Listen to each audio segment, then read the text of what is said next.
Working from a previous video where you already have your grip figured out, the next thing we need to develop in order to snatch is the overhead position. I know a lot of people will immediately start teaching this high hang, power position. I think that that's actually one step too far forward. I think that the very first thing you need to do is actually develop an overhead squat. So if you can't get into this position, there's no sense in us really even worrying about how you pull, because until you're able to hold this position and stay vertical overhead, you're never going to catch anything. And I don't even care if we're talking power snatches and you want to catch up here.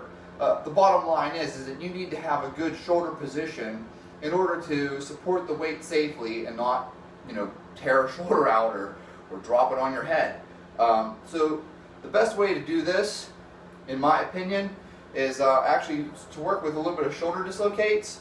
If you're super flexible, this is going to be too easy. If you're not super flexible, this is going to be the hardest thing you've ever done. And so you'll have to start wide, and then you bring your hands in slowly over time, so that eventually you build more and more shoulder flexibility. You don't really need to have it extreme. I mean, at one point I had my hands actually in, and I was still able to do it. And I found that I was actually hypermobile. I was too flexible, and I missed a ton of jerks and snatches simply because my shoulders were actually too flexible.